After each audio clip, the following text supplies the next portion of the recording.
Bonsoir mesdames, messieurs, c'est avec beaucoup de plaisir qu'accompagné de mes collègues du conseil communal, on vous accueille dans le cadre de cette assemblée primaire de la municipalité de Saxon. Vous avez reçu donc la convocation et également avez eu la possibilité de voir tout ce qui touchait au niveau de l'ordre du jour ainsi que le protocole de la dernière assemblée primaire. Ce soir, à l'ordre de cette soirée, donc, le point numéro 1, le protocole de l'Assemblée primaire du 8 juin 2022, également donc, le budget 2023, l'approbation du budget 2023, le plan financier 2023-2026, ainsi que les divers. Ces budgets 2023 et les protocoles des assemblées du 8 juin sont publiés sur le site internet de notre commune, ainsi que vous avez la possibilité d'en prendre connaissance auprès de l'administration communale par rapport aux heures d'ouverture. Ce que je vous propose, c'est de vous donner quelques informations en introduction concernant les faits et les activités qui se sont déroulées depuis le mois de juin de cette année 2022.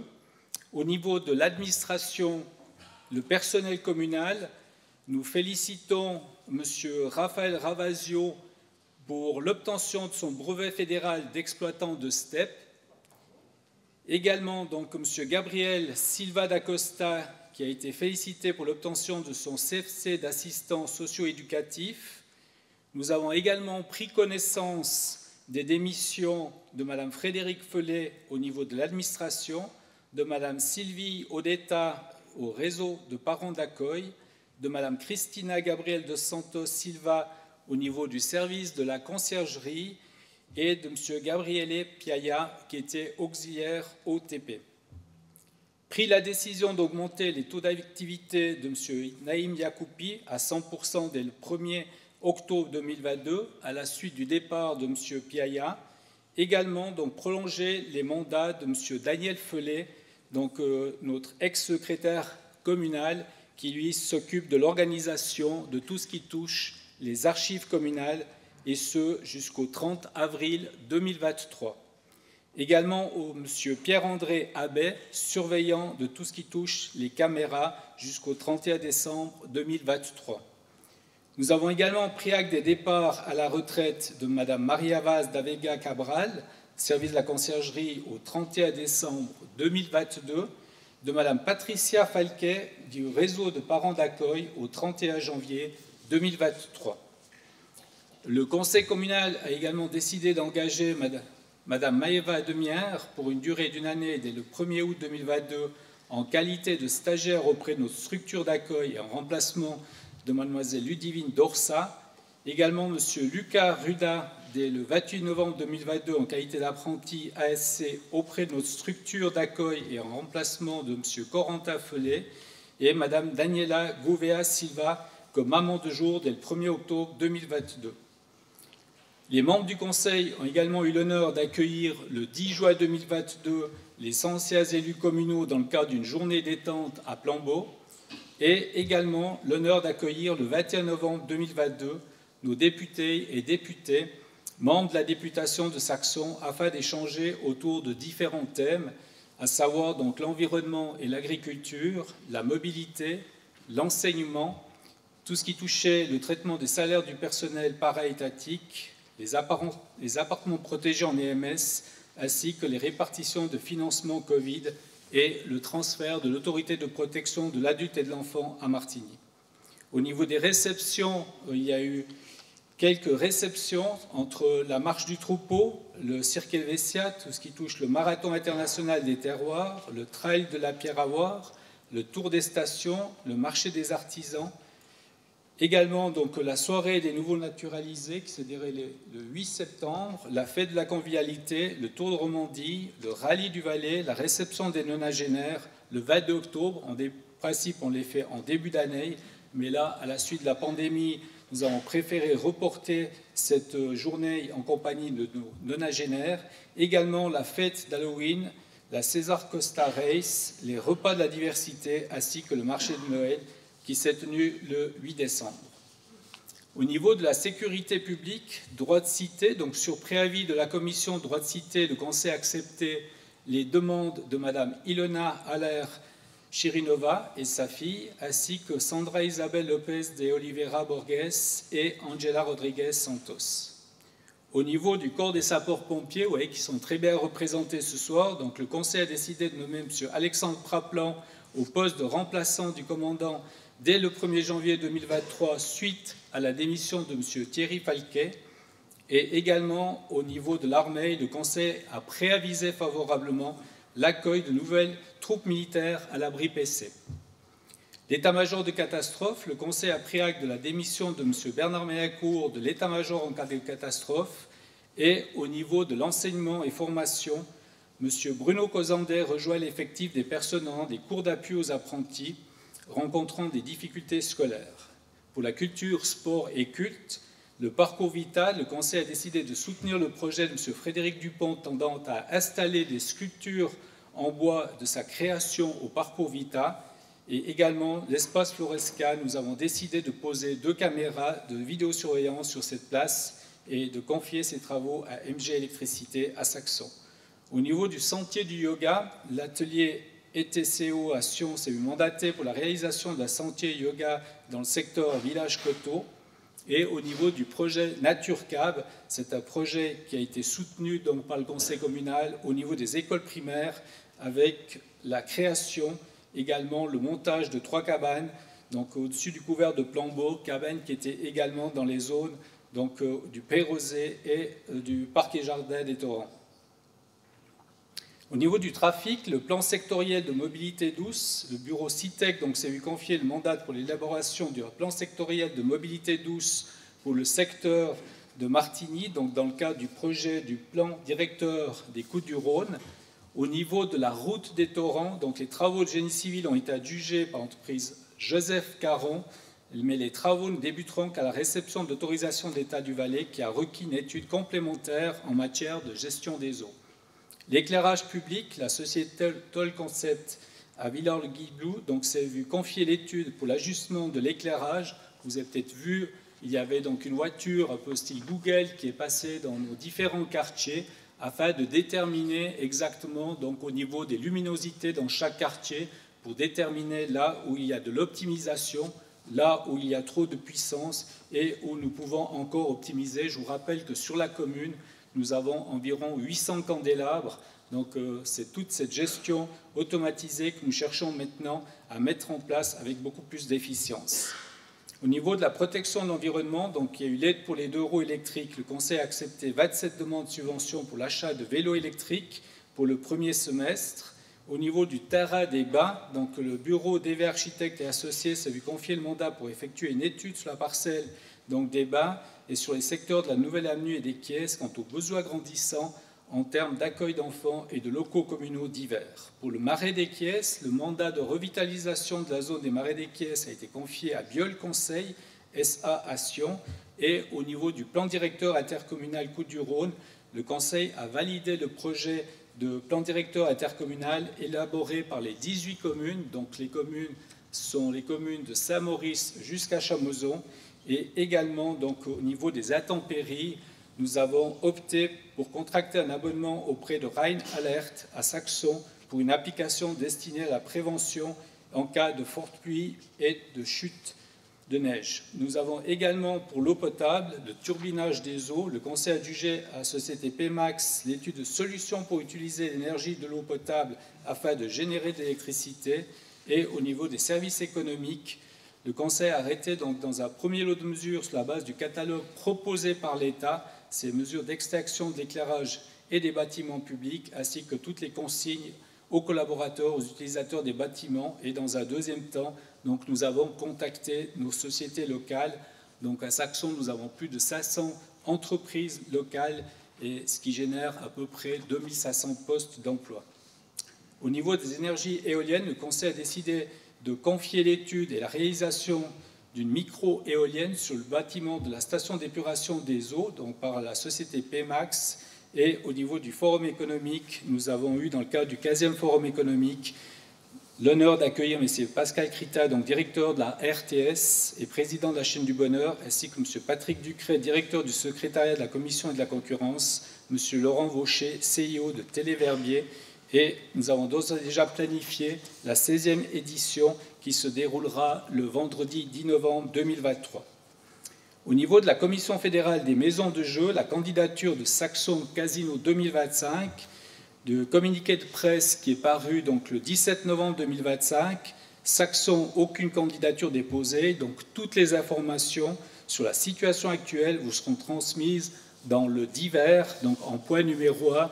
Donc je vous donnerai exactement donc, tout l'historique par rapport à cette situation au niveau de la candidature, de la non-candidature du casino de Saxon. Donc toutes ces informations vous seront données et vous aurez tout loisir de nous poser des questions s'il devrait y en avoir. Au niveau de notre commune, nous comptons 6 925 personnes, citoyennes et citoyens, et nous avons 72 nationalités à ce jour, donc une magnifique preuve d'intégration. Également, nous avons eu une question dans le cadre de la dernière assemblée primaire concernant la consommation de la commune, donc en énergie. Donc la commune, nous avons une consommation pour tout ce qui touche les bâtiments et l'éclairage public de 1 633 000 kWh, et au niveau de notre propre production de panneaux photovoltaïques, uniquement les panneaux photovoltaïques qui sont posés sur nos bâtiments et infrastructures communales, nous avons une production annuelle qui varie entre 745 200 kWh et 838 900 kWh, ce qui veut dire c'est que notre propre production au niveau du photovoltaïque, c'est entre 45 et 51% de notre consommation qui est produite par nos propres panneaux. Un autre exemple, au niveau de tout ce qui touche donc la production de l'éolienne de Chara, donc l'éolienne Adonis, elle varie entre 6,5 millions de kWh et 7 millions de kWh. Donc si vous prenez donc, au niveau des ménages sur la commune, nous avons 3166 ménages. Donc nous avons une consommation de plus de 15 830 000 kWh sur notre commune. Voilà, mesdames et messieurs, quelques informations en introduction à cette assemblée primaire. Donc je vais passer au point numéro 1. Le protocole de l'assemblée primaire, comme je l'ai évoqué, il était à votre disposition, soit sur Internet, soit au niveau de l'administration communale. Est-ce qu'une personne en demande la lecture?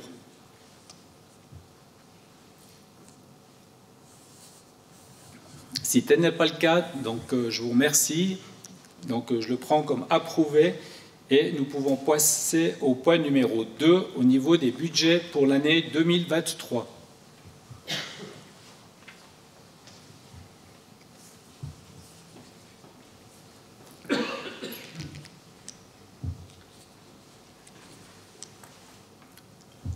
Au niveau de l'administration générale, donc nous avons un total des charges de 2 339 000 francs. Donc je vous rappelle, c'est que sur la présentation que vous avez sur le slide, ces chiffres sont les chiffres nets. Les chiffres que j'évoque donc sont les chiffres qui sont basés sur le plan comptable que vous avez dans le détail aussi à disposition sur Internet ou à la commune, où là j'évoque des chiffres bruts qui parfois donc, ne sont pas tout à fait ceux que vous avez à l'écran, puisque là, vous avez les chiffres nets par secteur. Donc, c'est 2 339 000. Nous avons au niveau des salaires de tout ce qui touche le personnel administratif, donc avec un montant de 1 97 900 francs. Là, au niveau des collaboratrices et des collaborateurs, nous comptons sur la commune de Saxon au service de la population, 94 collaboratrices et collaborateurs répartis dans les différents secteurs, que ce soit l'administration, l'office de la population, les finances, construction, services techniques, les bâtiments, les parents d'accueil, également tout ce qui touche la culture, l'intégration, l'enseignement et les différents secteurs. Donc nous avons sur ces 94 collaboratrices et collaborateurs un âge moyen de 41 ans. L'adaptation de l'enveloppe salariale. Notre personnel est basé sur l'échelle, sur la structure de l'État du Valais. C'est une décision que nous avions prise donc, dans le courant de l'année 2017. Et pour ces éléments, donc à l'heure actuelle, nous n'avons pas reçu le plan de détail. Il nous sera donné donc en début d'année par le canton, puisqu'on travaille sur l'échelle du canton. Mais au niveau de l'exécutif, nous sommes partis sur une base de 4% d'augmentation qui comprend également le renchérissement et les nominations, mutations internes au niveau de l'administration communale et également donc ce même montant pourcentage pour le personnel des travaux publics. La réévaluation du montant attribué au fonds de pré-retraite, puisque là nous avions jusqu'en 2022 un montant de 10 000 francs, nous avons pris l'option de mettre ce montant pour l'année 2023 à 30 000 francs et les premières personnes qui vont prendre une retraite bien méritée, c'est en premier donc au niveau des travaux publics, M. Marcel Montet, mais lui il a encore quelques années puisque ce sera pour l'année 2025, début d'année 2025 puisqu'il est né en janvier, et également donc nous avons M. Jean-Daniel Blardone qui est de 1961, qui lui donc la retraite est prévue en 2026, ou alors si ces gens demandent de pouvoir justement partir par anticipation. Également des postes importants, c'est au niveau de tout ce qui touche l'informatique. Donc là, vous avez vu avec les situations dans certaines communes, c'est surtout au niveau du renforcement de la sécurité informatique, la mise en place de nouvelles applications et la poursuite de la digitalisation au sein donc, de notre administration et des frais de personnel pour justement surtout se renforcer par rapport à ces problématiques de cyberattaque. Donc là, nous collaborons avec la société T2I Informatique Acière. Au niveau des montants dans l'informatique, donc c'est 292 900 francs qui est prévu au budget 2023. Donc on voit toutes les entreprises avec ces coûts informatiques qui explosent. En 2010, nous avions dans les comptes 96 000 francs. Donc si on arrondit 100 000 francs en 2010, et nous sommes proches de 300 000 francs donc, pour l'année 2023. Comme je l'ai évoqué, donc, beaucoup de sensibilité par rapport à tout ce qui touche la sécurisation et avoir des logiciels adaptés. Au niveau de la sécurité publique, avec un total des charges de 1 83 000 francs, donc principalement donc, il y a l'augmentation du budget en faveur de la police intercommunale des Deux-Rives, puisque suite au départ des communes de Ried et d'Isérable, la police intercommunale sera composée des communes de Saxon et de Saillon. La volonté a été de garantir et d'assurer donc la sécurité sur l'ensemble du territoire 7 jours sur 7 et également 24 heures sur 24. Et tout cela, donc, nous serons avec une équipe au niveau de la police intercommunale des Deux-Rives, assurée par 7 agents et une collaboratrice au niveau de l'administration. Donc, pour les montants de l'année 2023, au budget 597 200 francs pour la police intercommunale. Donc, la répartition se fera de 65% pour la commune de Saxon, avec ses 6 900 habitants, de 35% pour la commune de Saillon avec les 2 900 habitants, et ce qui nous amène donc sur une moyenne pour nous, commune de Saxon, une moyenne de 87 francs par habitant. Si on prend en comparaison la ville de Sion, le montant par habitant à la ville de Sion est de 130 francs par habitant.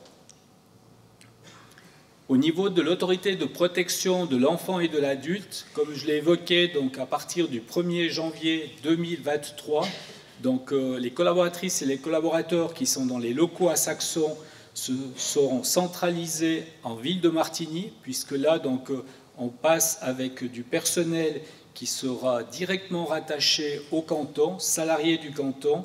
Et là, donc, au niveau des budgets qui ont été établis par le canton, on pense qu'ils sont vraiment très très sous-estimés pour l'heure, puisque dans les budgets, et ça ce sont des chiffres qui nous sont donnés par le canton, on nous donne un montant de 48 200 francs, et dans les budgets que nous avions mis pour cette année 2022, nous étions 200 000 francs plus élevés, nous étions à 248 000 francs, par le fait c'est que nous avions en 2020 dans les comptes des charges nettes pour la commune de 251 000 francs. Alors, est-ce que par bonheur, le canton va prendre à sa charge beaucoup plus qu'escompté? On le verra lorsqu'il y aura les bouclements de l'année 2023, mais là, nous avons quand même émis des doutes par rapport aux montants qui nous ont été donnés par le canton. Au niveau de l'enseignement et de la formation, avec un total des charges de 4 828 200 francs, donc là, nous avons toute la partie donc, au niveau des élèves de Saxon. Donc à la rentrée de tête, c'était 573 élèves à la rentrée.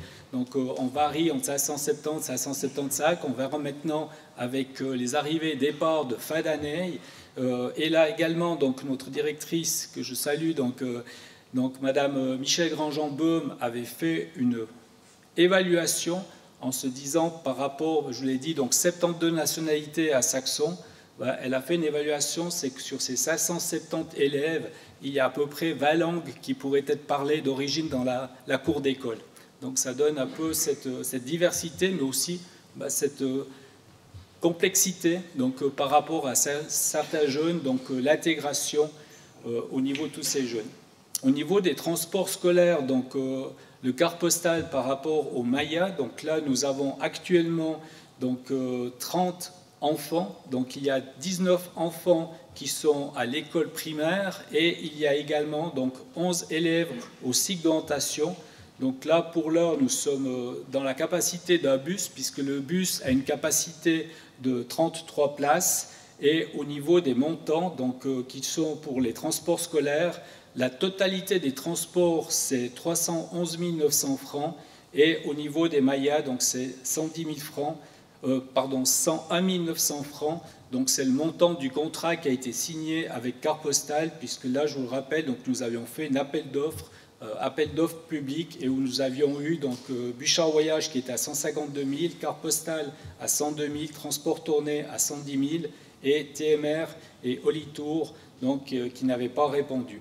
Donc aujourd'hui, nous sommes avec ce contrat, mais comme je vous l'ai évoqué, donc avec une attention particulière, puisque nous avons peut-être devoir regarder pour avoir un deuxième bus ou alors optimiser encore au niveau de ce quart postal.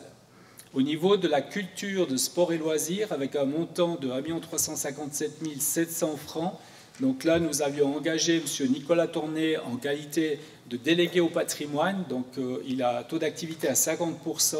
Et également, donc, nous allons organiser des visites complémentaires du patrimoine. Et nous avons mis au budget un montant de 10 000 francs.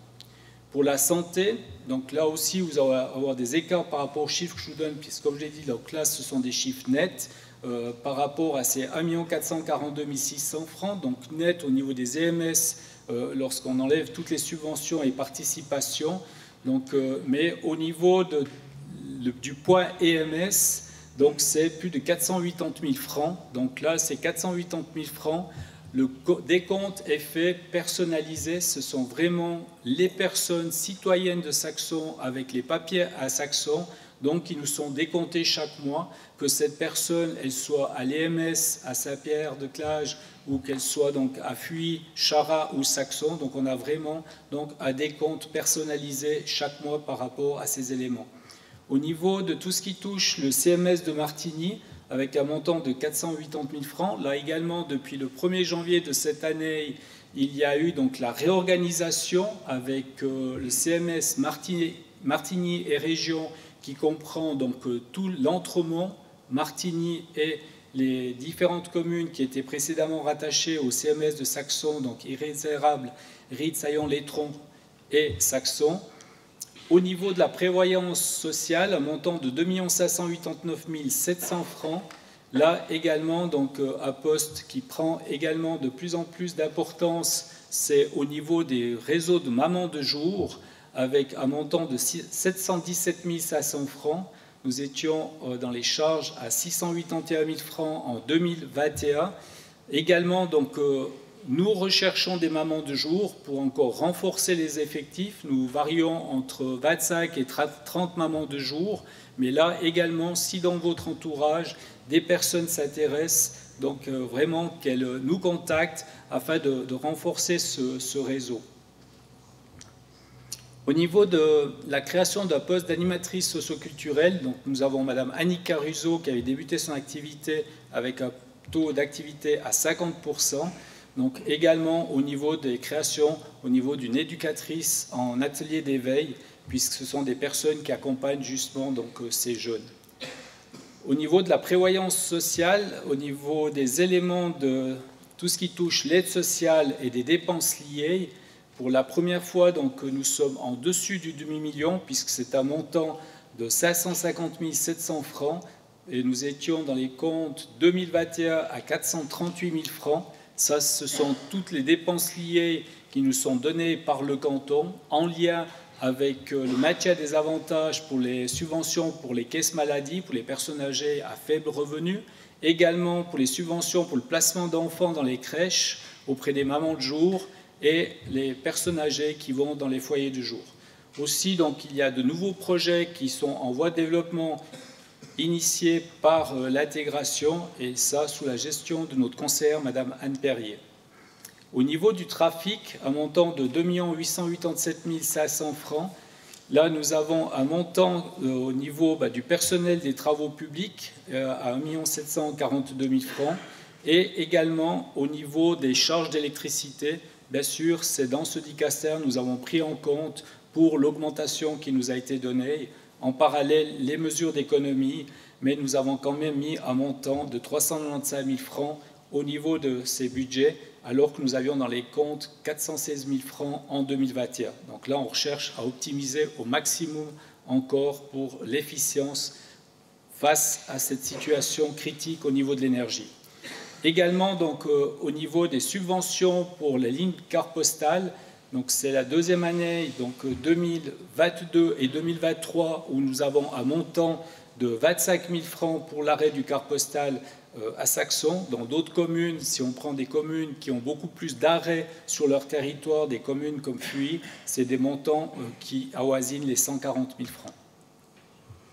Au niveau de la protection de l'environnement, avec 360 300 francs de charges, donc là, au niveau du plan d'affectation de zone, accompagné du bureau BISA, donc l'exécutif, nous travaillons sur le plan d'affectation de zone qui vous sera présenté en principe à l'Assemblée primaire en juin 2025, puisqu'aujourd'hui, donc, nous sommes dans les plans de détail en collaboration avec une commission urbanisme où il y a donc des dessinateurs architectes de notre commune qui nous ont rejoints pour justement prendre en considération le plan d'affectation de zone actuel, le règlement des constructions, mais surtout également ce que nous devons prendre en considération, c'est le plan directeur intercommunal avec toutes les nouvelles normes, et après ça fera donc office de passage dans tous les différents services de l'État. C'est pour ça que 2025, c'est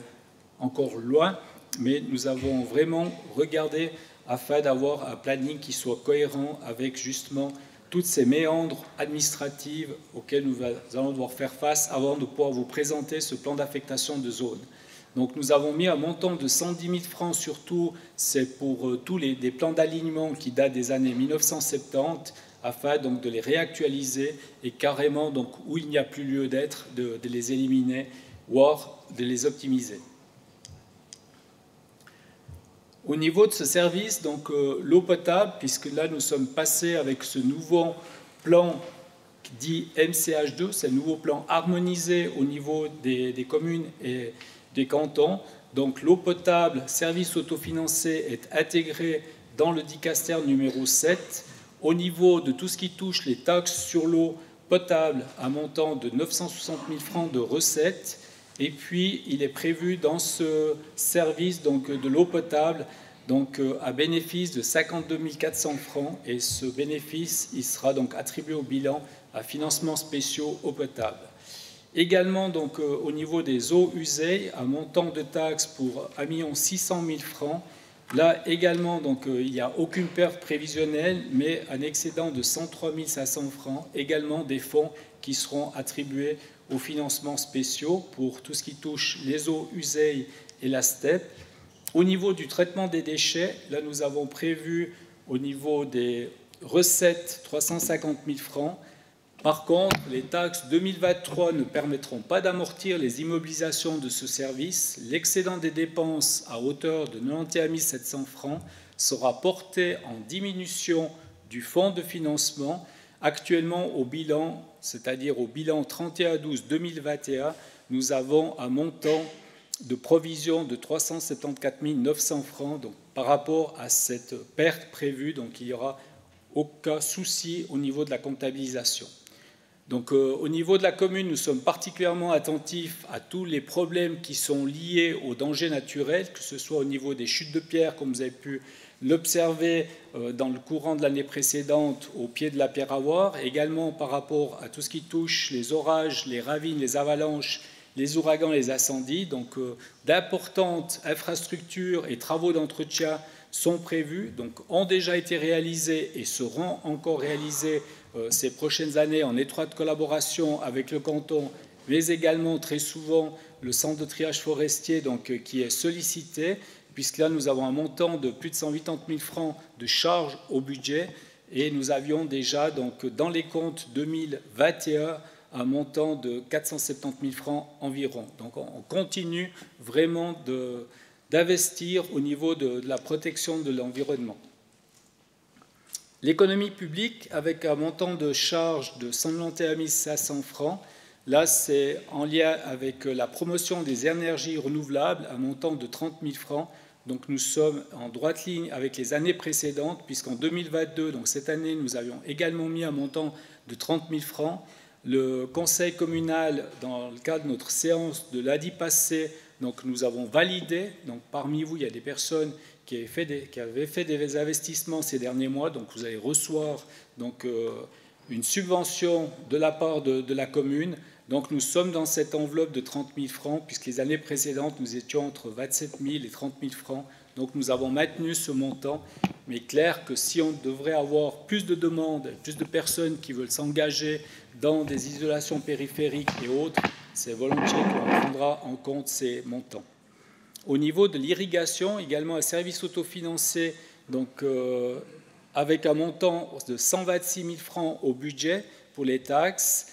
Et ce service donc, permettra de couvrir les amortissements légaux puisque les excédents sont prévus à hauteur de 19 700 francs et augmentation également via des fonds de financement spéciaux. Au niveau de l'agriculture, avec la flavescence dorée, donc cette jaunisse de la vigne, donc cette maladie qui est une grave maladie au niveau du monde agricole, maladie de quarantaine qui est fortement épidémique. Donc là, nous avons prévu un budget de 10 000 francs pour soutenir l'agriculture et de lutter contre cette flavescence dorée.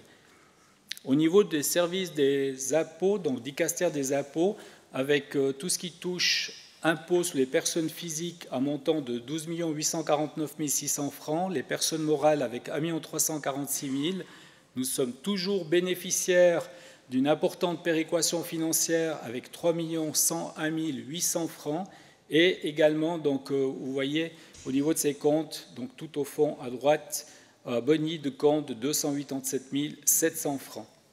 Le maintien du coefficient d'impôt à 1,2, il y aura une indexation, donc une adaptation de l'indexation à 163 l'année prochaine, donc on passe 160, 163. Et comme je l'ai évoqué, donc par rapport à cette péréquation financière, ce qui nous amène par rapport à la situation au niveau des intérêts passifs sur emprunt long terme avec au budget 416 300 francs, nous avions dans les comptes 2021 411 249. Comme vous avez pu le voir, donc gentiment, il y a des taux qui repartent à la hausse. Donc c'est pour ça qu'on a prévu donc, ces montants qui sont vraiment liés aux emprunts actuels. Au niveau des investissements, donc il est prévu la station de lavage et de remplissage des bossettes pour le milieu de l'agriculture avec des investissements à hauteur de 492 000 francs, des subventions de 250 000 francs. Donc ces infrastructures seront près de la station d'épuration des eaux. Donc au niveau des services en lien avec les projets de remise en état périodique, les réparations et entretiens de nos routes, donc un montant de 300 000 francs et des subventions de 168 000. La dépollution du stand de tir, alors là, ça a été un petit peu notre mauvaise surprise puisqu'on parlait de montants au départ de 150 000 à 200 000 francs et pour finir, nous sommes aux alentours de 400 000 francs avec des subventions de 48 000 francs seulement. On a essayé, en disant pollueur-payeur, de regarder avec la Confédération s'il y avait la possibilité d'organiser un cours de répétition avec des troupes de génie pour venir faire donc, ces travaux, mais malheureusement donc, cela ne se fait plus. Donc nous serons obligés de passer par les deniers publics pour ces investissements au niveau de la dépollution du stand de tir. Et là, on le verra donc à la fin, mais ce qui est un petit peu difficile à accepter d'investir de tels montants, c'est qu'on parle de 600 kg à 1000 kg de cartouches qu'on retrouverait donc dans la nature. Au niveau des investissements 2023, donc des investissements pour la participation à la construction des routes pour un montant de 490 000 francs, également donc tout ce qui touche les investissements pour le chemin des routes, donc 738 200 francs. Au niveau de l'eau, les conduites d'eau potable de Champ-Laurent, le réservoir du Pesseau, pour 425 000 francs. Et nous allons finaliser les investissements à la station d'épuration des eaux pour 303 500 francs. Et là, nous aurons vraiment fait tous les gros travaux nécessaires afin que notre station d'épuration soit optimale. Donc là, c'est tout près de 11 millions d'investissements que nous avons déjà consentis jusqu'à aujourd'hui. Et ces 300 000 francs complémentaires pour que vraiment nous ayons des infrastructures optimales, puisque sur la base donc, du travail de tous les jours, nos collègues ont encore demandé des optimisations qui n'avaient pas été initialement prévues afin que nous ayons justement des infrastructures au top niveau. Des conduites d'irrigation, un montant de 342 000 francs d'investissement pour des subventions à hauteur de 188 100 francs. Et au niveau de tout ce qui touche les différentes interconnexion, là nous avons depuis de nombreuses années collaboré avec la commune de Val-de-Bagne afin de voir si nous pouvions obtenir donc, des échanges, mais surtout nous obtenir de l'eau qui nous viendrait depuis le secteur du col du Lin. C'est pour ça que nous avons projeté un montant de 600 000 francs. L'exécutif de Val-de-Bagne a accepté que nous puissions avoir pour l'heure, donc on parle de, si je ne faisais 1,5 litres seconde, qui pourrait aller jusqu'à 3 litres seconde, mais sur une base de 1,5 litres seconde, pour surtout nous sécuriser dans les Mayas, puisque sur les Hauts-de-Saxon, il y a de plus en plus d'habitations, mais surtout aussi pour nous assurer que nous ayons les réserves d'eau, ce qu'on appelle les réserves d'eau en cas de catastrophe, d'incendie et autres. Également, donc, la suite de la réfection des conduites de Champ-Laurent, réservoir du Pesseau, tout ce qui touche les conduites d'irrigation qu'on a vues précédemment. Et là, également, au niveau de l'eau, nous avons entamé des discussions, puisqu'aujourd'hui déjà, nous sommes avec une interconnexion avec la commune de Ried. Il y aura également une discussion qui sera entreprise avec la commune d'Isérable, qui a beaucoup trop d'eau. Une grande partie de leur production elle va directement au Rhône, mais nous avons également eu des contacts et la société Synergie de Martigny va nous faire une analyse d'une interconnexion également avec la partie donc, ouest et la ville de Martigny en direction de Chara. Voilà, mesdames, messieurs, donc ça nous amène à une marge d'autofinancement de 3 16 800 francs.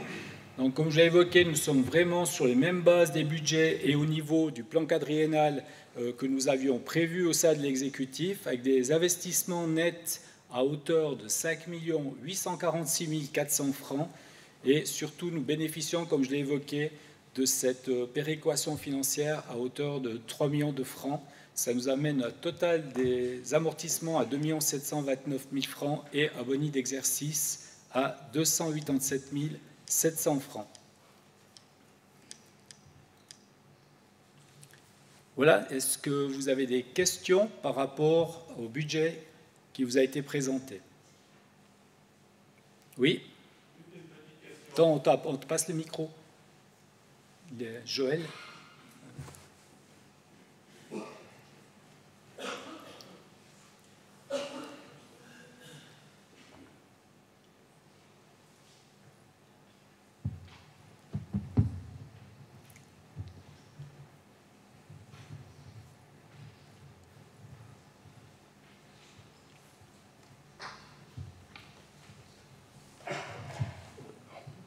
Juste une petite question.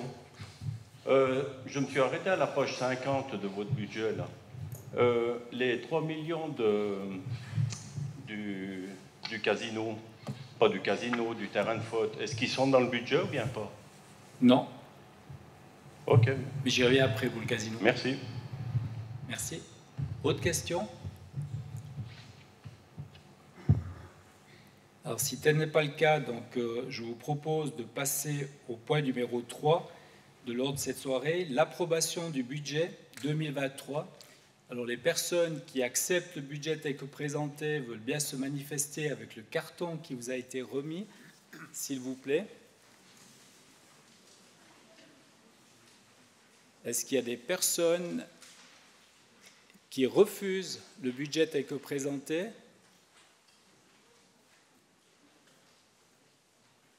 Donc, 4 personnes qui refusent le budget tel que présenté. Est-ce qu'il y a des abstentions? Et 4 abstentions. Donc, je vous remercie d'avoir approuvé donc, le budget pour l'année 2023. Le point suivant, donc le plan financier 2023-2026. Donc, là, c'est une présentation que l'on vous fait. En premier, par rapport aux investissements, agrandissements de cette salle polyvalente et réfection des sous-sols avec un montant de 5 550 000. Donc 2023-2026, ce sont des projections. Il est clair qu'au niveau de cette salle, l'agrandissement ne s'effectuera uniquement lorsque nous aurons une analyse détaillée par rapport à la vision future de notre commune. Alors, nous avons une vision, dans un premier temps, où on appelle la vision 10 000 habitants. Alors, pour certaines personnes, passer de 6 900 citoyennes et citoyens aujourd'hui à 10 000, vous pensez que c'est de l'utopie. Quelle est notre base par rapport à cette vision 10 000 habitants? C'est que, comme je vous l'évoquais, aujourd'hui, nous travaillons sur le plan d'affectation de zones qui vous sera présenté en 2025.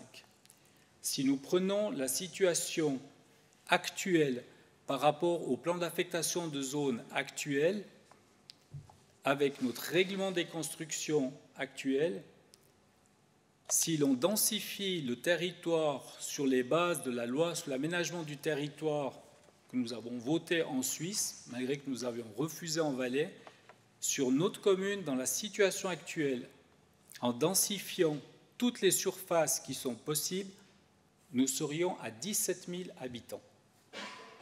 Donc notre vision 10 000 habitants, c'est une vision vraiment qui a été travaillée avec le bureau BISA, et c'est pour ça qu'aujourd'hui, lorsque on a une situation, si on prend depuis la petite enfance, avec 570 élèves à l'école primaire, sur la base de ces calculs, de ces projections, cela veut dire qu'on devrait construire une école primaire dans les prochaines années pour 800 élèves à l'école primaire.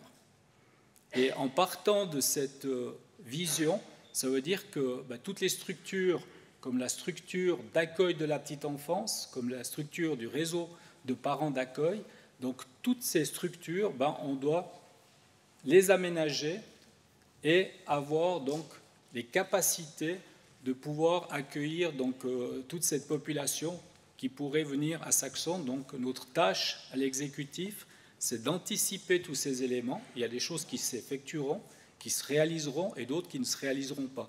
Mais d'avoir justement dans cette vision sur cette projection jusqu'à 2026. Chaque année, le plan financier vous est présenté à l'Assemblée primaire. Donc là, on a vraiment vu au niveau de cette extension de cette salle polyvalente par le fait, c'est que si on augmente la capacité de l'école primaire, ça veut dire qu'on a l'obligation d'avoir des salles de gymnastique, on a l'obligation d'avoir des salles de sport qui soient en lien. Et aujourd'hui déjà, toutes nos infrastructures sont vraiment donc, optimisées au maximum. Alors c'est une projection. Maintenant, la projection maximale donc, au niveau de ce que nous offre ce terrain, ce serait des infrastructures avec un investissement total qui serait plus de 5 550 000, mais on pourrait aller jusqu'à des investissements de 8 millions. Puis alors là, on aurait encore une salle, mais qui aujourd'hui, il n'y a aucun besoin d'anticiper. Mais pour nous, c'est d'avoir cette projection et cette vision, quitte à le reporter tout au long des années. Au niveau de l'éclairage du stade du Perrosay, dans un premier temps, nous pensions avoir uniquement le besoin de changer vulgairement que les ampoules, mais malheureusement, toutes ces infrastructures, on doit revoir toutes les infrastructures, les mâts et également tout ce qui est la base pour arrimer tout cet éclairage. Donc là également, un montant de 365 000 francs pour le stade du Perrosay. Au niveau du plan financier de remise en état périodique de toutes les routes agricoles, toutes les routes secondaires que nous avons sur la commune, c'est un montant de 1 200 000 francs, des subventions à hauteur de 672 000 francs et également la participation de la commune sur tout ce qui touche le réseau routier cantonal pour un montant de 1 390 000. Pour le plan financier de goudronnage, également, vous avez vu, avec ces conditions météorologiques, avec gel, dégel, nous sommes de plus en plus sujets à des situations critiques au niveau du goudronnage. Donc là, un investissement qui est prévu à hauteur de 600 000 francs. Comme je l'évoquais, les interconnexions avec Ried et éventuellement Martigny pour des montants d'1,5 million. Et au niveau de l'irrigation du coteau, de finaliser toute l'irrigation du coteau avec des investissements à hauteur de 892 000 et des subventions à hauteur de 490 600 francs. Là, pour la présentation, bien sûr, il y a encore, comme je vous l'ai évoqué, une multitude d'autres dossiers en parallèle qui vous seront présentés au fur et à mesure de nos assemblées. Mais pour l'heure, il n'y a pas le besoin de faire une assemblée extraordinaire comme nous l'avons fait, des présentations sur la mobilité où nous invitons sur des visions pour le futur de notre commune, avec la possibilité aussi, vous, d'intervenir par rapport à ces présentations. Donc, ce que je vous propose, c'est de passer aux divers. Donc, comme je l'ai évoqué, le premier point des divers,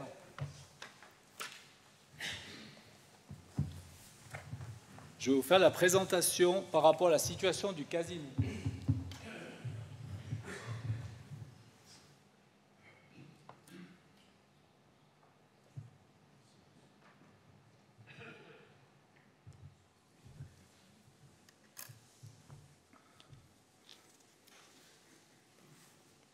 Donc, le 26 janvier 2022, nous vous avions convoqué pour une assemblée primaire extraordinaire.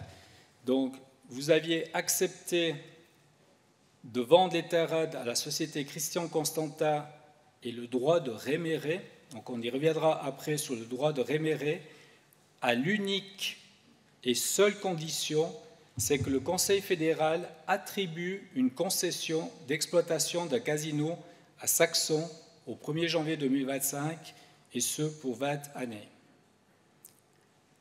Le 28 janvier, M. Christian Constantin, accompagné, et aujourd'hui je peux donner les noms, prénoms des personnes, puisqu'il y a eu des informations qui ont été communiquées dans la presse, donc il était accompagné de M. Dominique Dessaigne, le président du groupe Lucien Barrière International, où ces personnes ont visité le casino historique, notre casino 1847, et également ont fait la visite des biens, donc les biens qui sont en lien avec ce que l'Assemblée primaire avait accepté, la vente des terrains, où il y a aujourd'hui l'extérieur de football.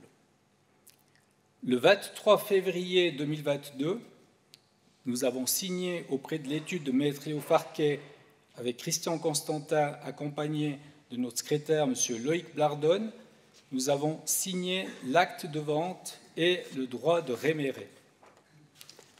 En date du 3 juin 2022, la société Wüst et Partners, donc société mandatée par la société Christian Constantin, transmet son rapport de 46 pages relatif à l'étude de faisabilité pour l'implantation d'un casino à Martigny et Saxon.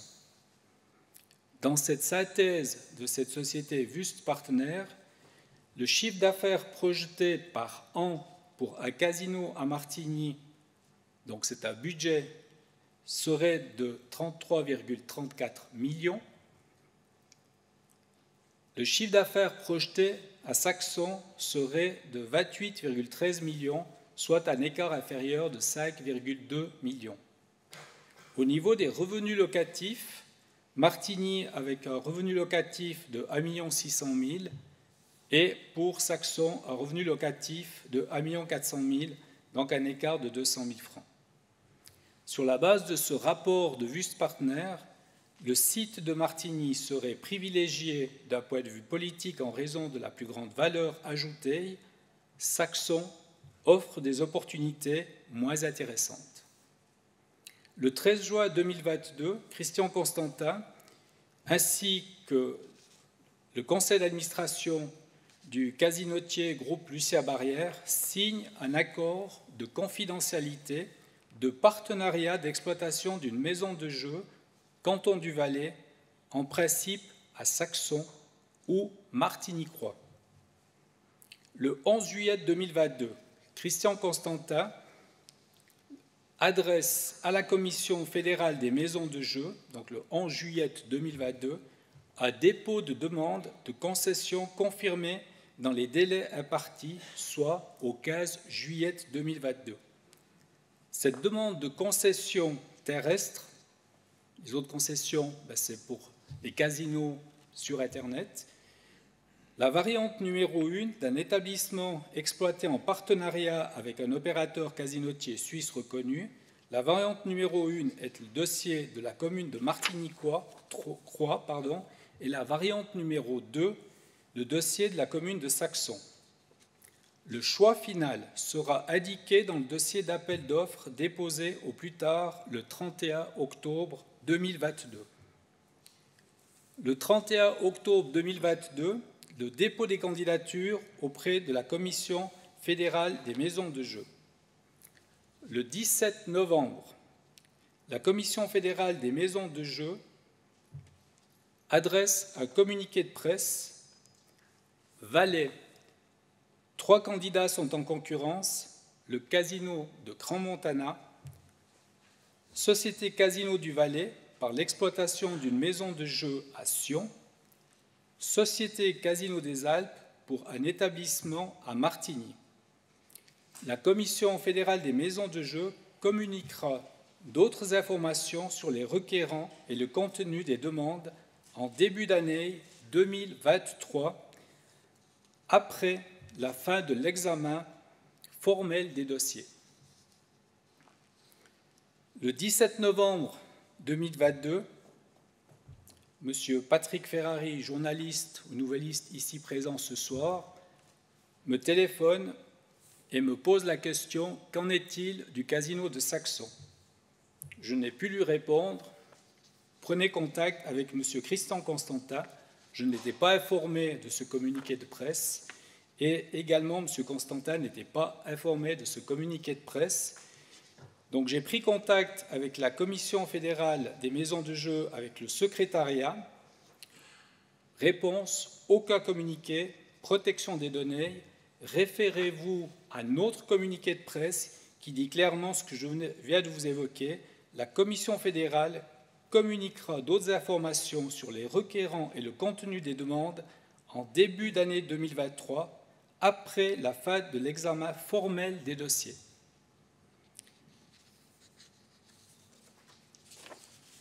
Le 5 décembre, le Conseil communal, donc votre exécutif, est en possession d'informations contradictoires. Incompréhension et flou artistique. J'ai parlé de saga, un autre m'a dit bordel.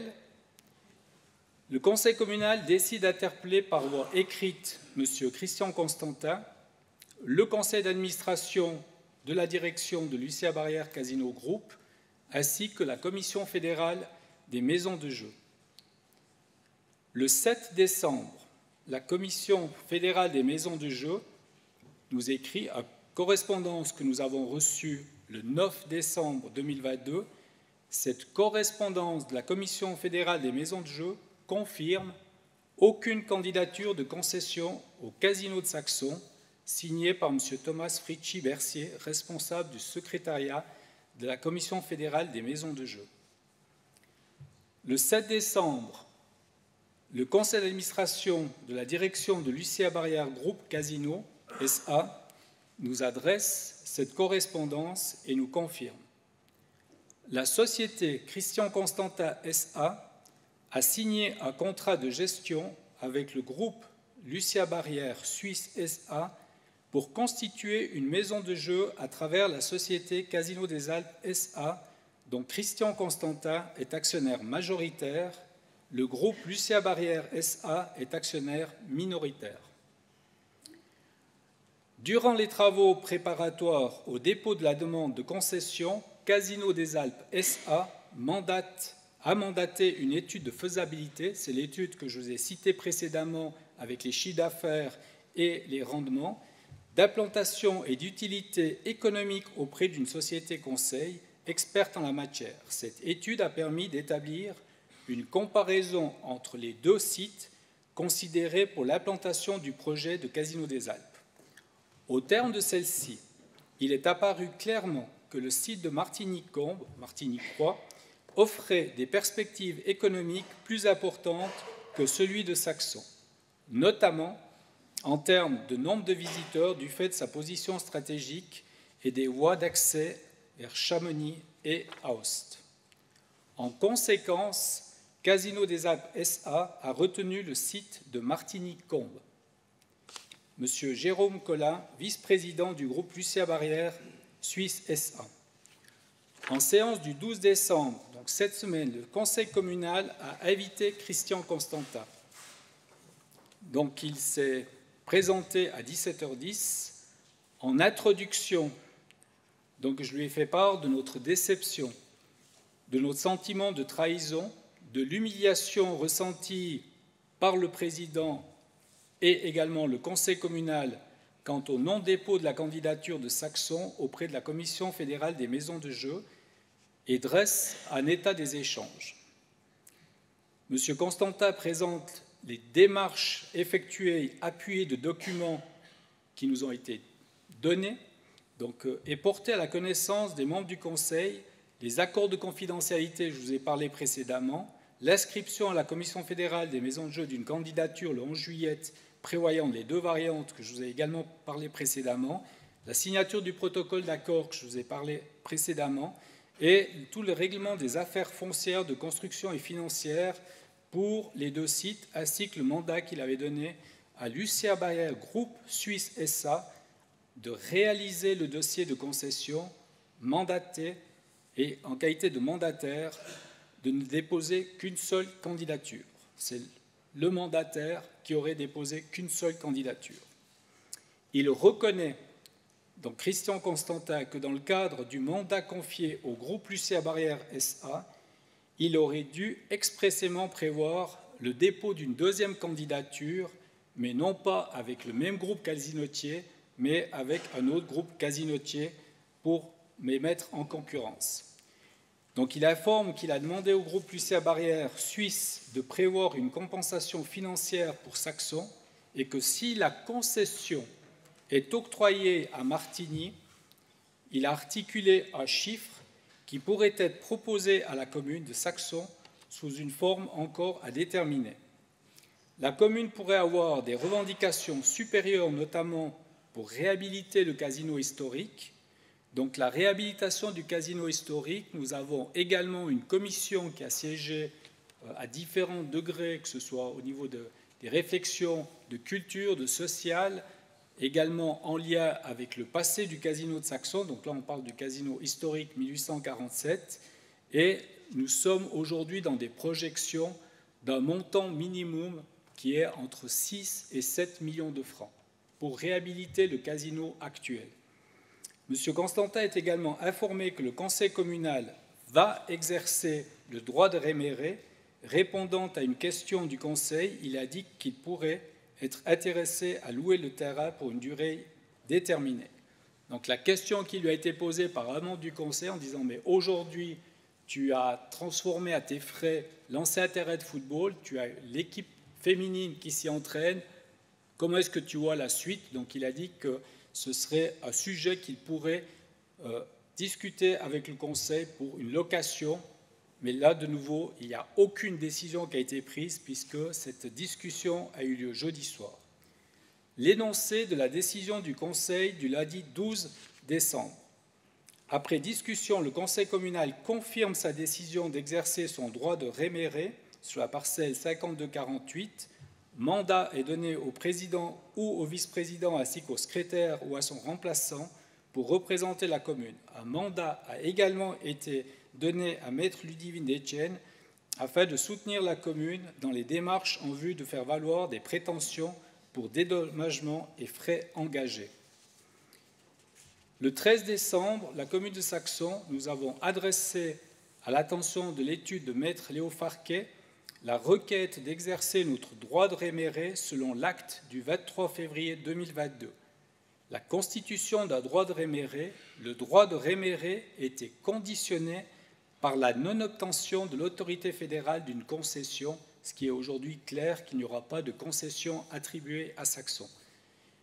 Christian Constantin S.A. déclare constituer sur la parcelle 5248 un droit de réméré en faveur de la commune de Saxon, donc là je vous dis les lignes exactes mot pour mot qui sont dans le droit de réméré, laquelle déclare accepter.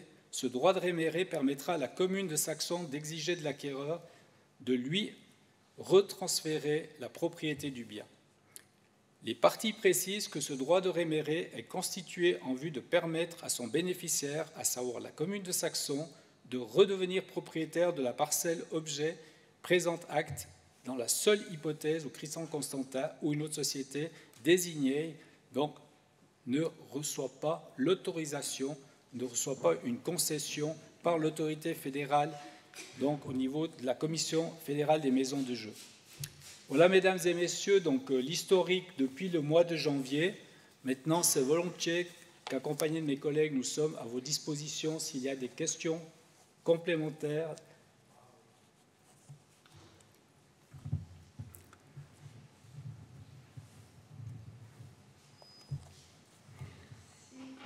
Bonsoir, merci beaucoup Christian pour toutes ces explications. J'ai une petite question. En fait, Monsieur Constantin, ça fait bientôt 1 an qu'il a un terrain gratuitement. Donc, qu'est-ce qu'on va faire de ça? Je l'ai évoqué. C'est qu'on va regarder maintenant pour les droits et dédommagements par rapport à ce qu'il a été employé. Mais à savoir, c'est que depuis la date de la signature, il est propriétaire, depuis le mois de février. Donc il a le droit d'exploiter. C'était bien ça le problème qu'on avait soulevé le 26 janvier, que c'était un peu bizarre qu'ils deviennent propriétaires avant qu'il y ait quoi que ce soit comme décision. On aurait pu juste faire, par exemple, une promesse de vente ou quelque chose comme ça. Avec les dangers d'une promesse de vente.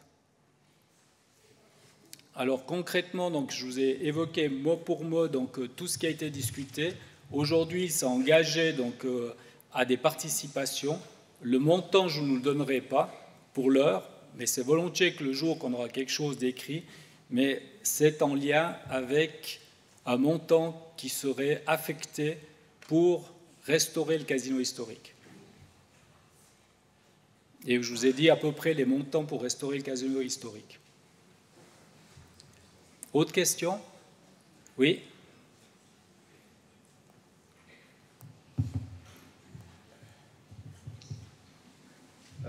J'avais en fait 2 choses.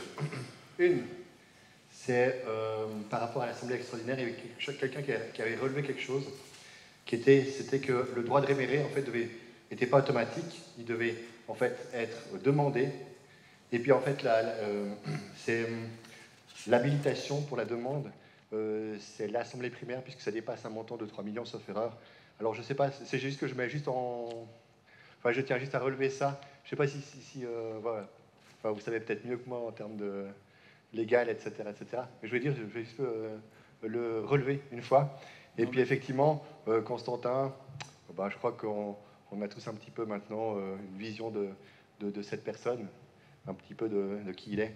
Et puis peut-être qu'on peut être un peu plus prudent pour un avenir, pour des discussions futures. Voilà. Merci.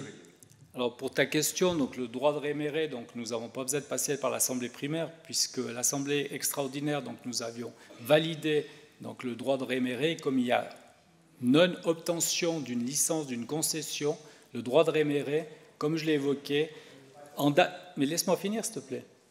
En date du 13, nous avons déjà écrit pour exercer ce droit de réméré. Merci.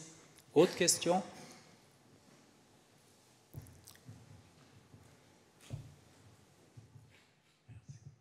Au sujet des eaux d'Alpoiter, vous aviez émis un avis de droit, vous aviez demandé un avis de droit. Est-ce que vous avez des nouvelles? Je vais après, là, on finit juste pour le casino, puis après je vais sur Nestlé Waters, volontiers.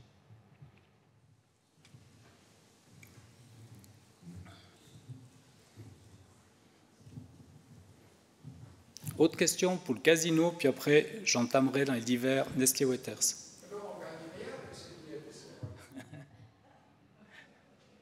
Il n'y a plus de vote pour ce soir. Autre question?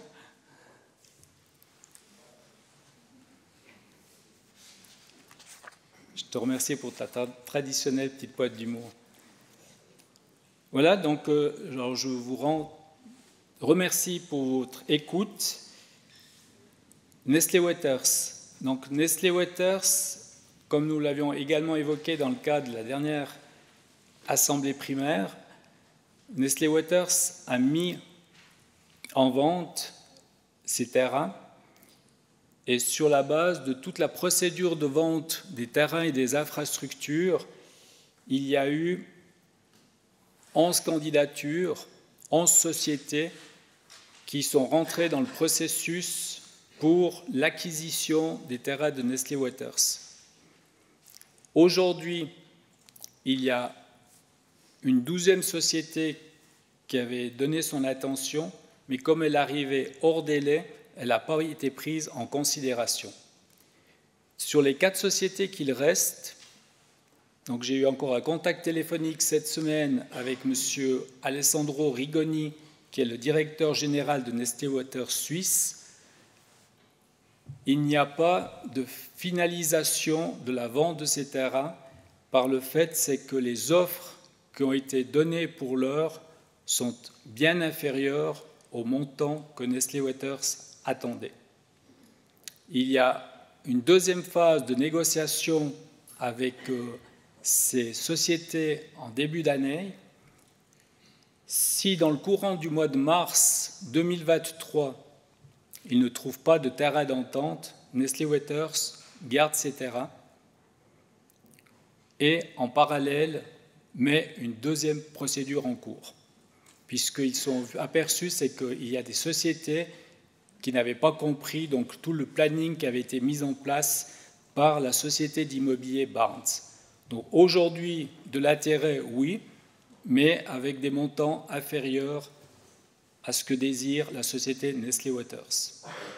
Au niveau de l'eau, donc la discussion de la commune par rapport à l'eau, maintenant si on prend les terrains et le captage de la source des Croix qui est à proximité de ton domicile, c'est-à-dire situé derrière le casino de Saxon contre le Mont, là où il y avait les anciens jardins du casino de Saxon.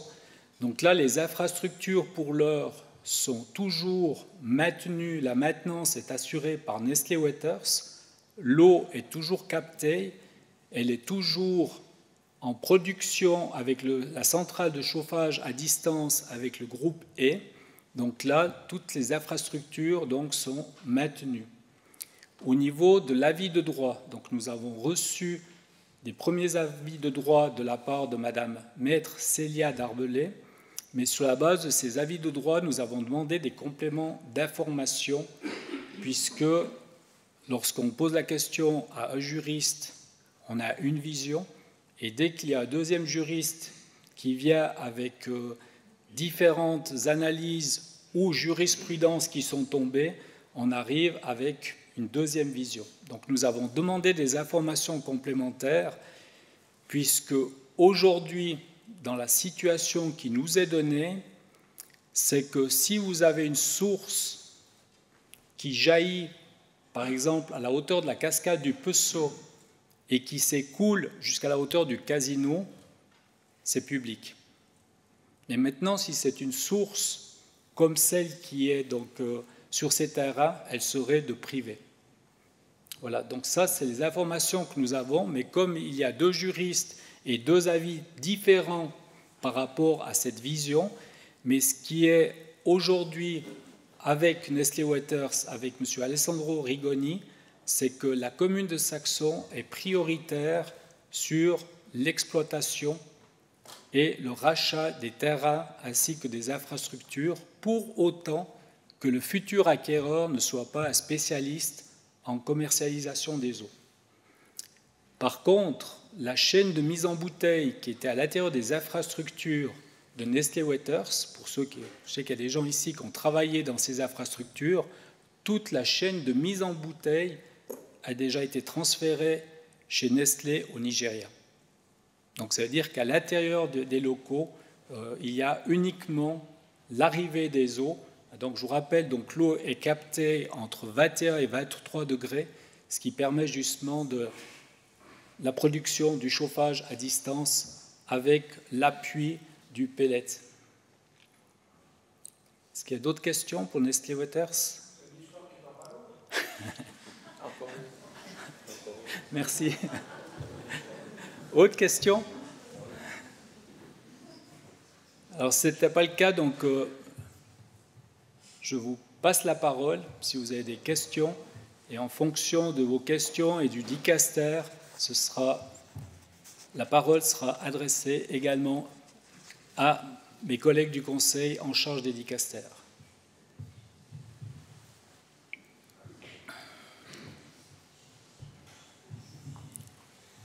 Sans revenir sur le budget ou le plan financier présenté, il y a la réflexion de la route ou chemin des Rottes. Mais est-ce que vous avez prévu de faire quelque chose à la route des Kies? Parce que c'est emprunté pour la déchetterie, sans compter toutes les sociétés et les entreprises qu'il y a là-bas. Et je trouve que c'est dangereux, de même que le carrefour, justement, pour rentrer dans la déchetterie. Oui, merci pour la question. Donc, je passe la parole à Sébastien.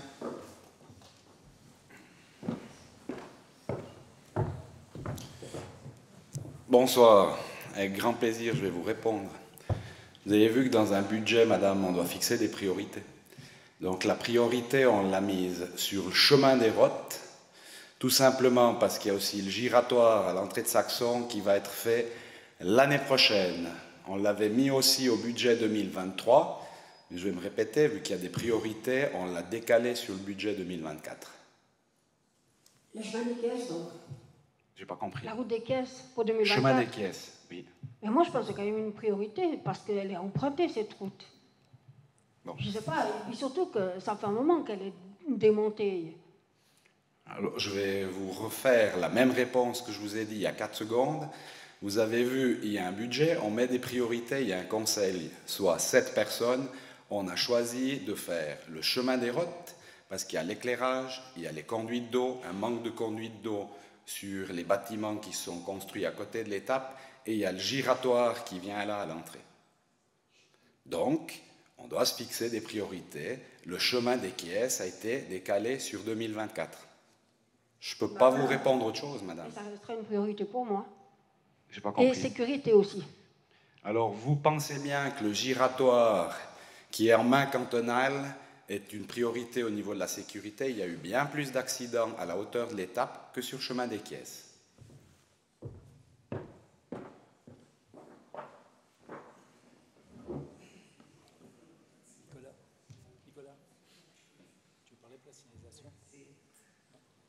J'ai juste une petite question. Je vais juste finir de la réponse.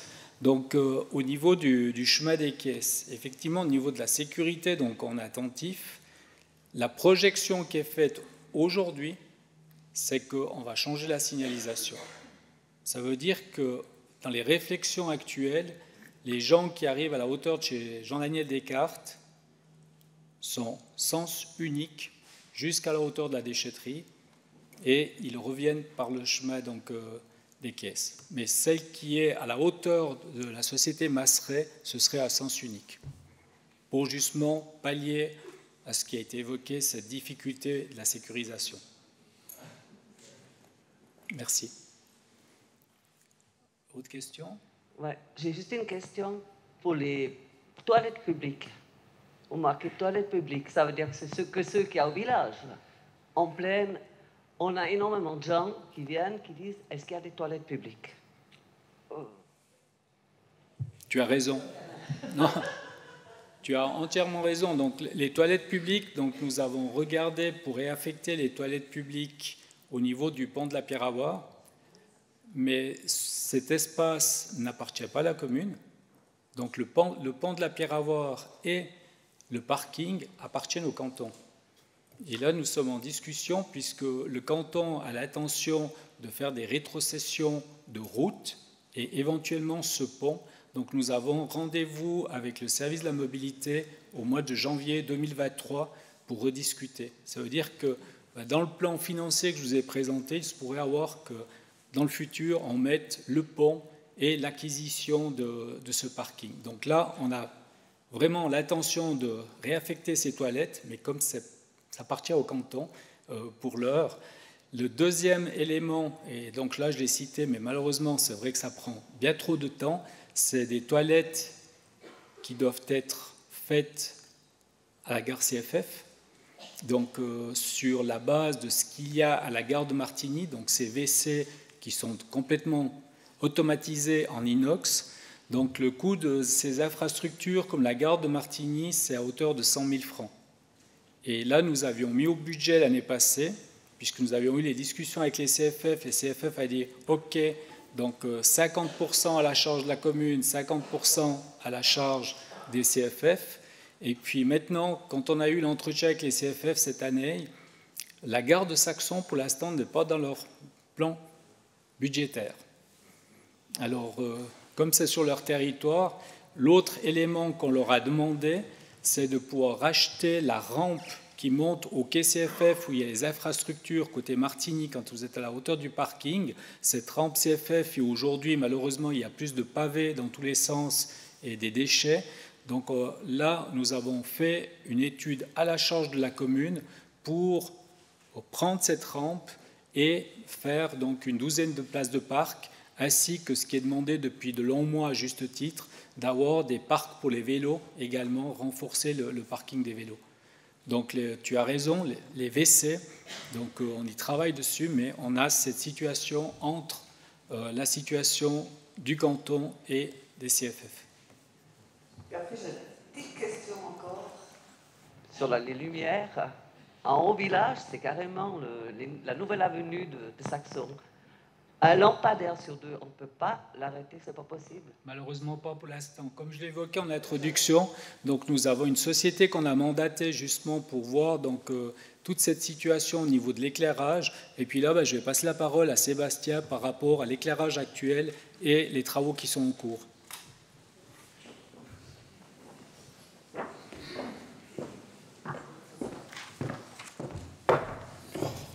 Alors, on a fait quand même plusieurs changements sur cet éclairage soi-disant intelligent. On a essayé de le rendre intelligent.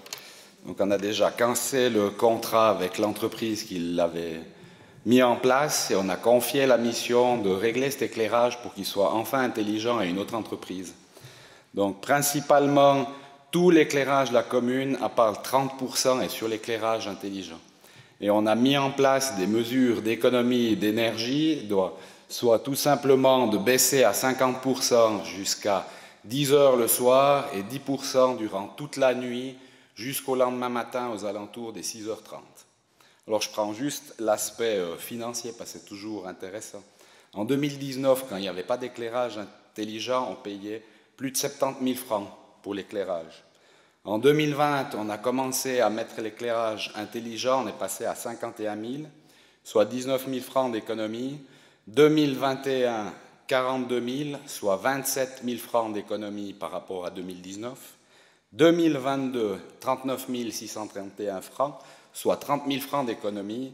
Et malheureusement, en 2023, on a une augmentation plus 30%, ce qui nous fera une facture globale que pour l'éclairage de 46 000 francs et 585 francs, soit une économie de 23 681 francs par rapport à l'exercice 2019.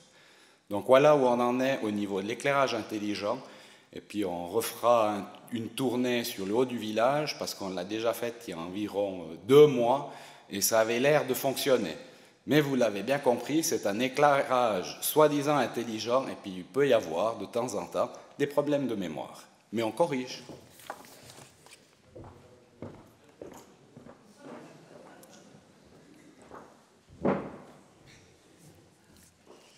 Merci.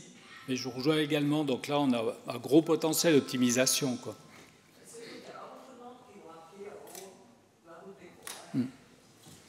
Autre question? Oui, moi. Oui, moi, d'accord. Petite question concernant la police intercommunale. Est-ce qu'elle a encore lieu d'être, vu qu'on n'est plus que 2 communes dedans? Je passe la parole à notre vice-président, M. Nicolas Dupont.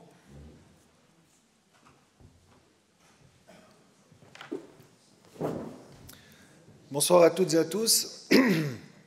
Alors, pour répondre à ta question, à mon sens, elle a tout à fait lieu d'être, parce qu'il faut savoir que pour avoir un corps organisé, plus on est de monde, mieux c'est. Donc, c'est clair qu'on aurait souhaité rester dans la situation initiale, je dirais, avec les communes de Ried, Isérable, en plus de Saillon et Saxon. C'est une décision qui ne nous appartient pas, donc Ried a décidé de quitter. Ça a donné une avalanche sur Isérable, qui quitteront aussi au début de l'année prochaine. Mais aujourd'hui, elle a tout à fait lieu d'être donc, sur la partie donc, Saillon et Saxon. Ce qu'il faut savoir aussi, c'est qu'on a parlé tout à l'heure du nombre d'agents. On est clairement, selon les recommandations cantonales et la loi cantonale sur la police, en sous-effectif. Donc le but du jeu, du travail qu'on fait avec la commune de Saillon, donc, c'est se réunir, voir les problématiques qu'on a, et puis on va proposer prochainement une vision 23-25 pour les 2 conseils. Mais on aura toujours plus de force en étant une seule commune. Si on est seul, on va être plus démunis qu'en étant 2 communes. On a un exemple pour une commune voisine, je ne la citerai pas, mais qui tout d'un coup décide de revenir en arrière et puis nous demande des coups de main parce que certaines tâches ne sont plus réalisables en étant tout seul. Donc en étant 2 communes, on a plus de monde, plus de citoyens. Donc c'est clair qu'on a aussi un territoire un peu plus conséquent à protéger, à sécuriser, mais on a aussi plus de cohérence pour la sécurité du citoyen. Oui, mais s'il y a d'autres communes, quand les agents sont sur d'autres communes, elles ne sont pas chez vous. Donc quand on a besoin d'eux, ils ne sont pas présents. Alors c'est clair, comme je te l'ai dit, ça agrandit le territoire et puis il y a plus de choses à couvrir. On peut parler des écoles, par exemple, il y a 2 écoles à couvrir, mais on arrivera toujours à maintenir plus d'agents que si on est tout seul. Et puis il y a cette vision qui va venir, comme je l'ai dit tout à l'heure, avec une proposition pour augmenter les effectifs, avec aussi nouveau un service à la population qui sera rendu de manière accrue, on l'espère.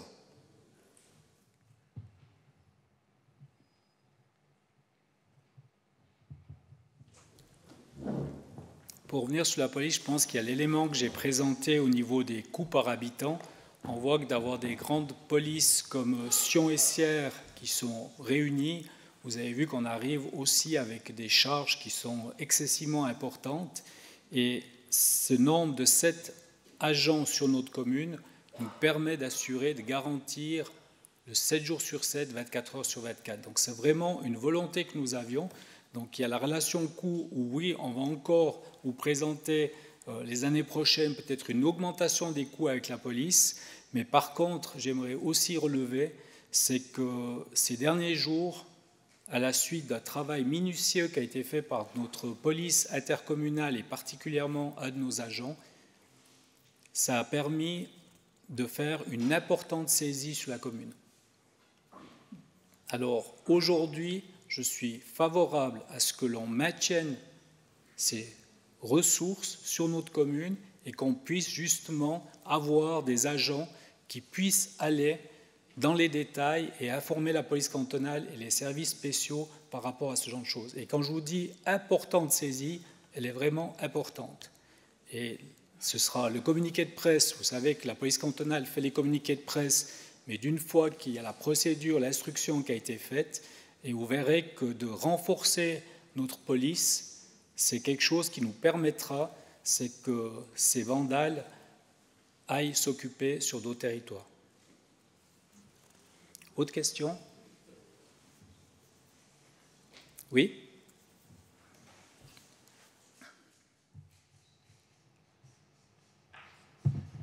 Oui, Monsieur le Président, vous avez parlé en début d'Assemblée du plan d'alignement sur les routes communales que vous allez revoir. qui doit dater de 74 ou 76. Pour mémoire, dans le nord de la commune, il y avait quelques centaines d'habitants à l'époque avec ce plan d'alignement. Et aujourd'hui, si je ne me trompe pas, avec ma vieille mémoire, on doit être aux alentours de plus de 2000 personnes. Et ça devient vraiment insupportable à croiser. C'est des routes qui ne sont pas faites pour se croiser. On doit aller sur le bien-fond, ça avait été relevé à une dernière assemblée, on doit aller sur des privés pour se croiser. Alors je pense qu'il y a lieu de trouver des solutions sur cet alignement, sur cette situation, ou de faire des plans de circulation, parce que je prends le quartier qui devrait se construire 2 grands immeubles entre la rue du Pont et la rue du Rhône, ou vers chez anciennement Catherine CP. Si ça se construit, là c'est déjà plus praticable de se croiser. Il faut vraiment trouver des solutions pour la circulation dans le nord de la commune. Parce que les routes qui ont été faites dans les années 2008-2010, elles ne sont plus adaptées à la circulation qu'on a à ce jour. Et c'était les années où on a la chance de te côtoyer au conseil communal. Donc effectivement, aujourd'hui, les plans d'alignement, comme je l'évoquais, vu que nous travaillons sur tout le plan d'affectation de zone, tout ce qui est le futur règlement des constructions, il faudra avoir le courage. Mais comme tu le sais très bien, puisque tu as siégé au conseil, de revisiter des plans d'alignement des années 1976, il y aura des décisions très impopulaires au sein de l'exécutif et il y aura automatiquement des assemblées primaires qui seront très agitées. Mais 2025, plan d'affectation de zone et tout ce qui touche les plans d'alignement et nouveaux règlements des constructions.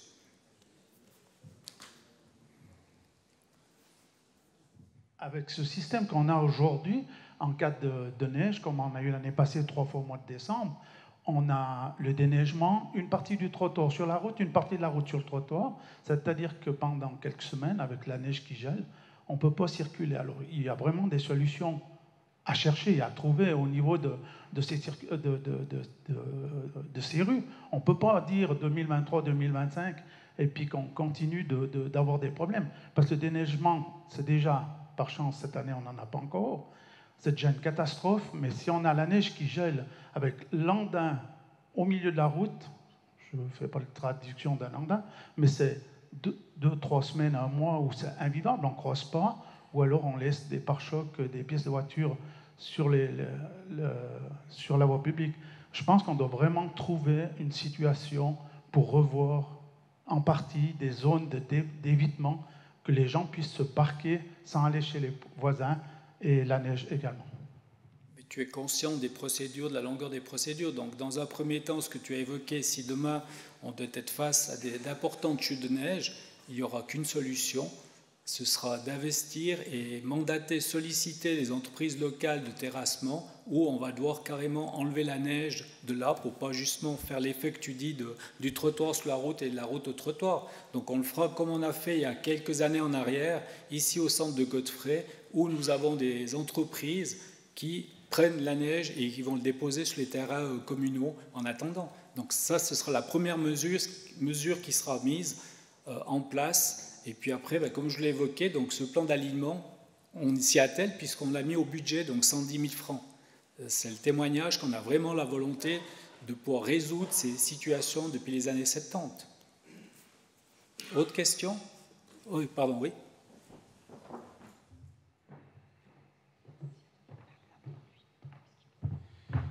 Cher Raoul, mon adjudant, comme on se croise relativement assez souvent, alors je te rejoins quand même sur le problème de la partie nord. C'était une remarque qui avait été faite à la dernière assemblée primaire par la même dame qui est venue sur le sujet du chemin des quais, c'est juste. Donc la réponse, c'est aussi un problème de circulation et on est en discussion avec le bureau Transitec qui nous a fait, je ne sais pas si tu as participé à la séance de présentation du 31 août, pour qu'il nous fasse aussi un projet de circulation dans ces zones qui posent relativement un sérieux problème, parce qu'on arrive à comprendre, et ce que j'avais dit déjà à Madame Couturier à la dernière assemblée primaire. Moi j'ai encore juste une question sur le plan d'alignement. On voit toujours dans dans les mises à l'enquête, dérogation au plan d'alignement pour les places de parc, etc. Alors, je ne sais pas si ça permet les places de parc d'être plus proches du trottoir ou moins proches, mais il y a un bâtiment qui est, je crois, la Rascasse, là-bas avant d'arriver au rond-point à la rue de la Jonction, où les places de parc, elles sont tellement courtes que il y a des véhicules qui sont assez longs, ils débordent sur le trottoir. Et puis, je trouve qu'aux heures d'école, c'est vraiment dangereux parce que les enfants, ils ne peuvent pas passer sur le trottoir, donc ils sont obligés de passer sur la route. Alors, je ne sais pas si ces longueurs de places de parc, il y a une norme ou je ne sais pas. Construction, Gérard. Tu réponds, voilà. Non, les places. Oui, bonsoir mesdames, messieurs.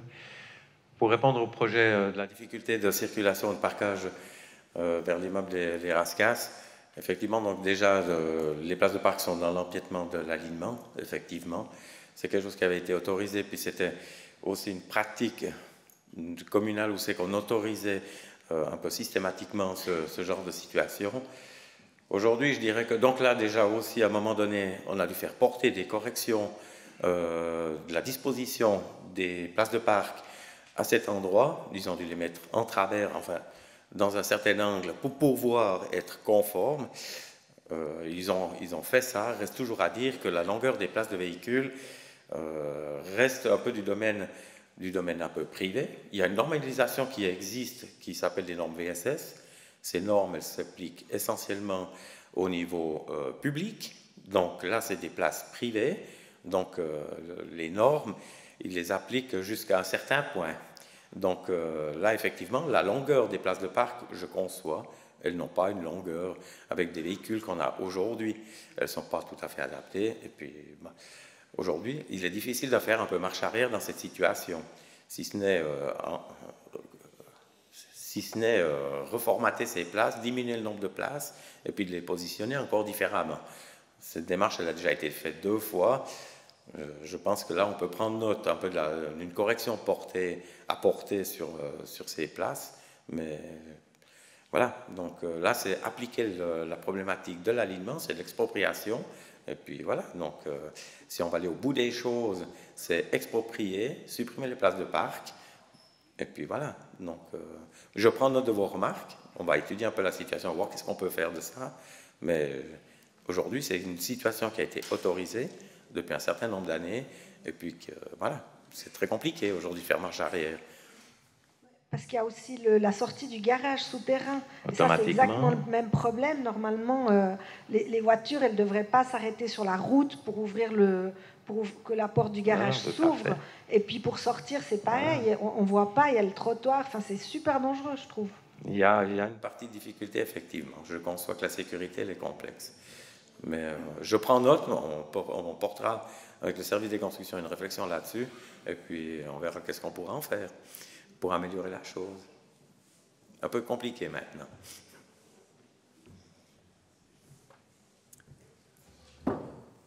Par rapport à ta demande, donc au niveau du plan d'alignement et surtout ces dérogations, donc il y a aussi la volonté effectivement de devenir plus restrictif en fonction donc des situations.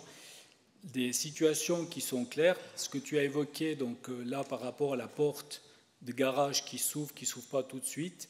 Donc là, nous avons gentiment invité certaines demandes qu'on a eues ces derniers mois à modifier par rapport même à des accès sur des villas.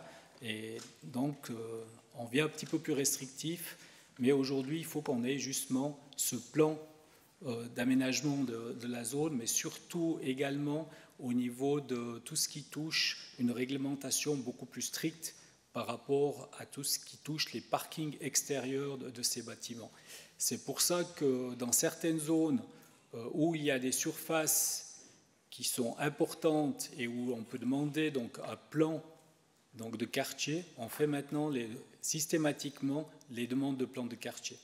Mais après, donc, dans ce qui a été évoqué ce soir, il y a plusieurs situations aussi où la demande qui a été faite au promoteur, c'est d'envisager que le plan d'alignement ne sera pas donné. Donc ça veut dire qu'on ne donne pas de dérogation par rapport au plan d'alignement, Mais en parallèle, le promoteur doit s'engager à nous laisser une zone qui devient une zone piétonne.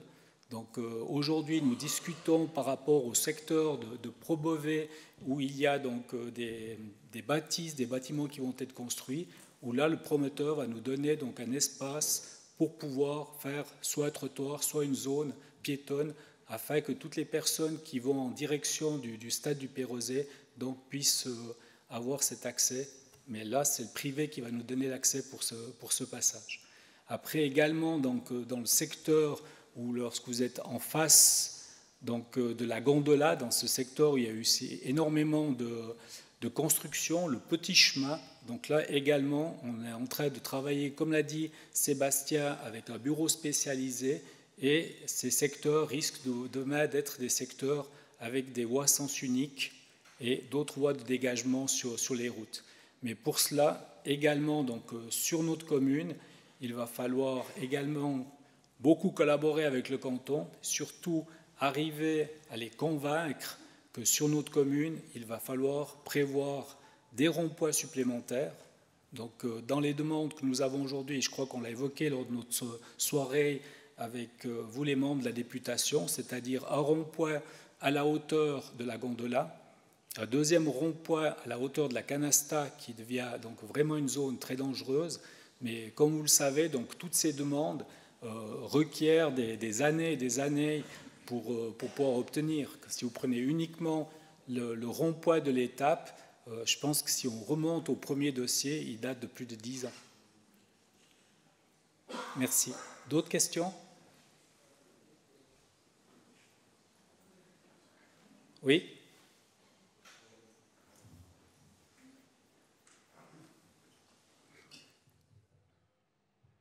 Merci. Alors, ma petite question, c'est celle-ci. En fait, on a bon, malheureusement pas de casino, mais on a mieux que le casino ici à Saxon. C'est notre Marie Pervenche nationale qui, en fait, colle pas mal de petites amendes un peu partout. Et puis, j'aurais peut-être savoir si c'était possible peut-être d'exercer un petit peu moins de zèle. Voilà. Non. D'accord. La réponse est claire. Hein? On doit être équitable. Celui qui fait faux, il est amendé. Et puis la fois suivante, ben, soit qu'il fait juste, soit qu'il est nous amendé. Ouais, mais et puis, vous avez vu, si on veut avoir une police forte, il faut avoir des rentrées aussi. Donc, elle fait très bien son travail. Et pour le peu de remarques qui m'arrivent, si ce n'est mon épouse qui me dit « je me suis croché une amende », ben voilà. Mais non, le chef des finances vous dit non. D'accord, ok. Merci.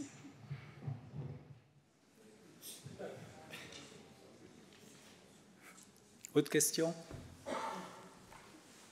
Alors, je vous remercie toutes et tous, mais également je profite de remercier tous mes collègues du Conseil pour la collégialité, aussi pour tout le travail qui a été effectué au niveau du secrétariat, notre secrétaire, M. Loïc Blardonne, tout le personnel administratif, tout le personnel également au niveau des travaux publics. Comme vous l'avez vu, donc, ce sont aujourd'hui 94 personnes qui sont à votre service. Donc également, je suis à votre disposition tous les mercredis après-midi, et si vous le voulez, parce que le mercredi après-midi, vous n'avez pas disponibilité sur rendez-vous en collaboration avec le secrétariat. Alors à vous toutes et à vous tous, merci pour votre confiance. Je vous souhaite d'excellentes fêtes de fin d'année ainsi que pour vos familles, que cette année 2023 soit fructueuse et porteuse de belles satisfactions. Merci, et puis santé pour les personnes qui peuvent rester un petit moment. Et puis je suis convaincu qu'il y a une personne dans la salle qui peut me dire combien fait la France face au Maroc. Merci. On voit que vous étiez très attentifs à l'Assemblée primaire.